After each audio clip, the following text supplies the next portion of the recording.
was the fill-in for Henry Cavill's Superman at the end of the first film. Hey buddy, what you doing? What's happening, my fellow geeks and geekettes? Welcome to a brand new episode of Cosplay Chris, and today we are talking Shazam.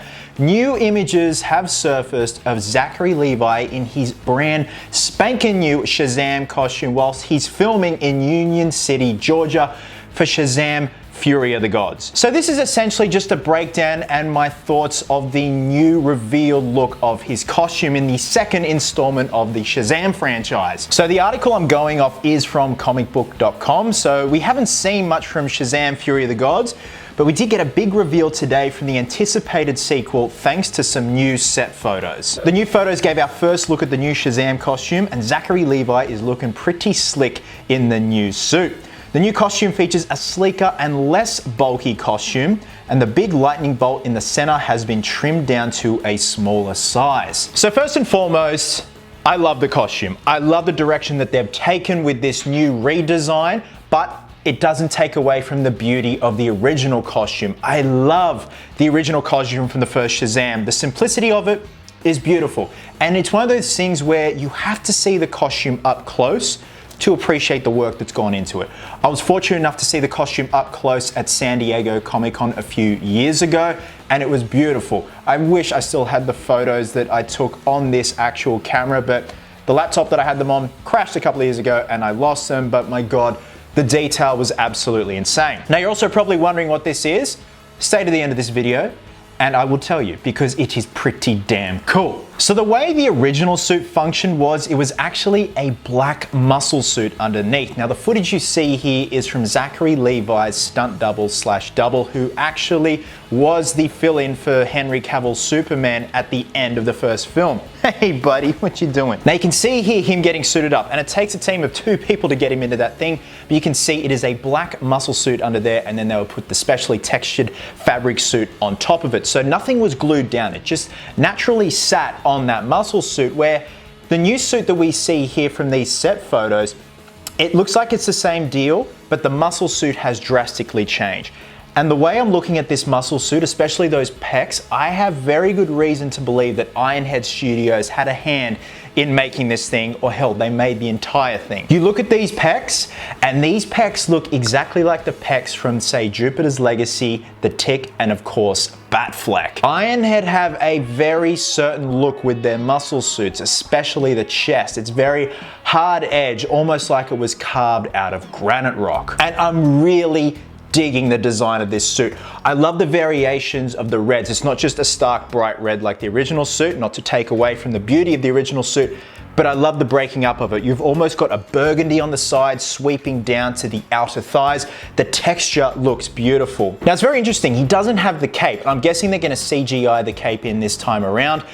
I don't understand why they couldn't have a practical cape on set, because it worked. Now, the first time I saw these photos this morning, my eyes were instantly drawn to the gauntlets. The gauntlets are a massive upgrade. Now, the gauntlets on the first suit were beautiful, but these gauntlets are more streamlined. They just hug the forearms a lot more, and it also has red blended in with the gold. They just look a lot more comfortable, and they just look like they'd be a lot more streamlined. Now, I'm just looking at these little silver tabs on his legs, his obliques, and his biceps, and I'm wondering, are they parts of the suit, or are they for digital purposes for post-production? And I'm kind of thinking they're part of the suit. If they are, I'm intrigued. They're kind of just oddly placed there. It's kind of like Ben Affleck's abs in Justice League with those patches and the bicep patches, the pieces of armor. They were kind of just thrown on there. It's like Malibu Stacy with the new hat. But she's got a new hat.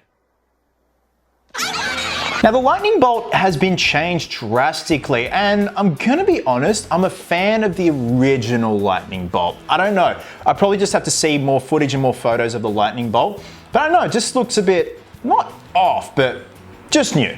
I think I just have to warm to it, that's all. But for now, I do dig the original lightning bolt that was on his chest. So honing back to Ironhead, I definitely think that these guys have had a hand in making this suit.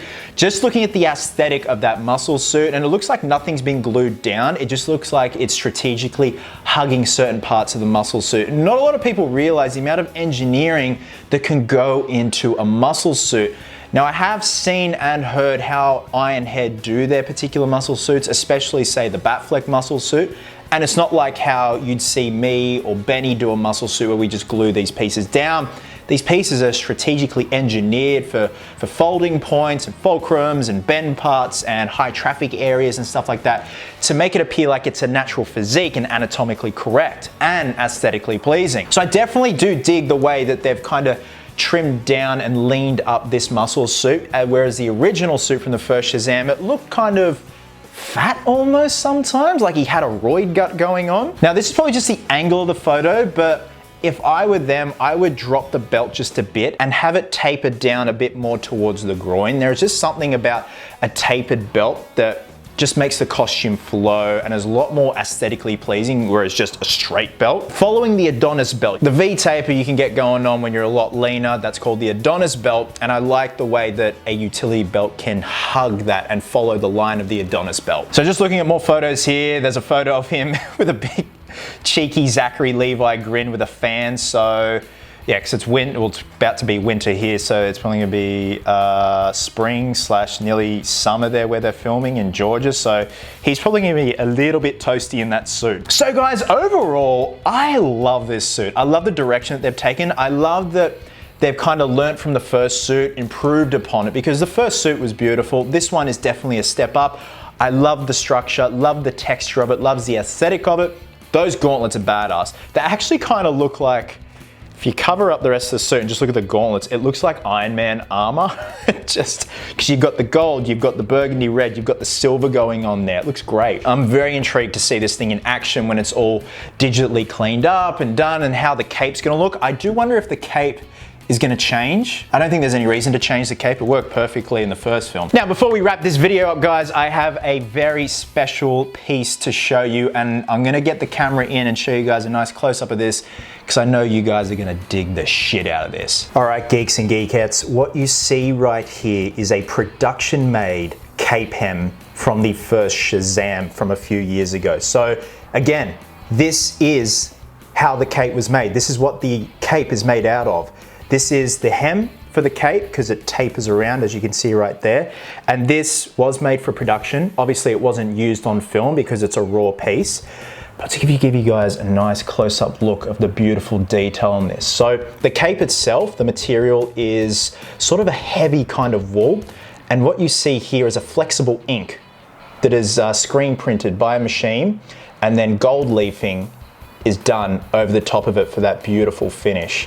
So this is legit. This is a production-made piece for Shazam's cape. I've had this in my collection for quite a while now. It's a very special and important piece to me. I love this. I'm actually thinking of having it neatly cut and then framed in kind of a long frame with a nice border around it, because I think it just deserves to be displayed. It's absolutely beautiful. And the fabric hangs so well. I can see why it flowed so beautifully on film. But I've had this for a while, and I figured with the theme of today's video, it'd be great to show you guys this up close. So I'm actually thinking of scanning or taking high-res photos of this and putting the dimensions out there, just so people who are wanting to replicate this pattern have the dimensions of this pattern, and it's there ready to go. I think it'd just be a great tool for people that are doing a Shazam or Lady Shazam or the Shazam family cosplay / costumes. It almost feels like a bandage, like a real high quality bandage. It's got a nice little bit of stretch to it, and again, it just flows and hangs beautifully. But there you go, guys, a production made cape hem from the first Shazam. So thanks very much for watching, guys. Drop a comment down below. Let me know your thoughts on the newly revealed suit for Shazam 2 Fury of the Gods. Guys, wherever you are in the world, have yourselves an absolute cracker of a day. I hope you're well, hope you're happy, be merry, be silly, and until next time, geeks, please always remember, cosplayers do it best.